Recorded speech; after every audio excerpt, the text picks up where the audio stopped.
Case వల్లే ఓడిపోయామంటూ KTR tweet చేయటం, దానిని కవిత ఖండించటం ఎలా చూడాలి సార్? అసలు తెలంగాణలో బీఆర్ఎస్ ఓటమి తన వల్ల కాదు అని, కేటీఆర్ చేతకానితనం వల్లే అని కవిత వ్యాఖ్యానించారు.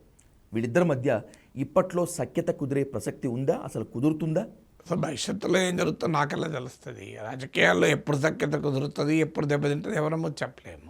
అందువల్ల ఊహించే భవిష్యత్తును స్పెక్యులేట్ చేయలేము. కానీ లిక్కర్ కేసు వల్ల తన బీఆర్ఎస్కు డ్యామేజ్ అయింది, దానివల్లనే ఓడిపోయిందంటే లిక్కర్ కేసు లేకపోతే గెలిచేవారా?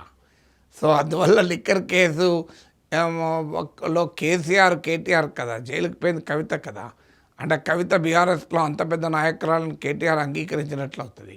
సో కవితనే బీఆర్ఎస్లో సర్వస్వం అయితే అప్పుడు నిజం. కేటీఆర్ను ఏమనకుండా కవిత మీద కేసేస్తే దానివల్ల బీఆర్ఎస్ ఎంత దెబ్బతింటుంది?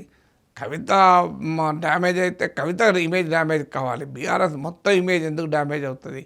సో అందువల్ల కానీ ఆ లిక్కర్ తమ ఓటమికి ఏదో ఒక కారణం వెతుక్కోవాలి కనుక ఇప్పుడు కారణం చెప్పడం. కానీ బీఆర్ఎస్ ఓటమికి కేసీఆర్ స్వయంకృత అపరాధాలతో పాటు అనేక అంశాలకు కారణం. అందులో కొంతమేరకు కవిత కేసు కూడా డ్యామేజ్ చేస్తే చేయొచ్చు, కానీ దానివల్లనే బీఆర్ఎస్ ఓడిపోయిందనే కంక్లూజన్ కరెక్ట్ కాదు. అందువల్ల మీరు కవిత వల్ల ఓడిపోయిందంటే రేపు కవిత కేసు లేదు కనుక రేపు కవిత వల్ల గెలుస్తుందని కూడా చెప్పాలి. సో అందువల్ల ఆ లాజిక్ ఎట్లా కరెక్ట్ అవుతుంది?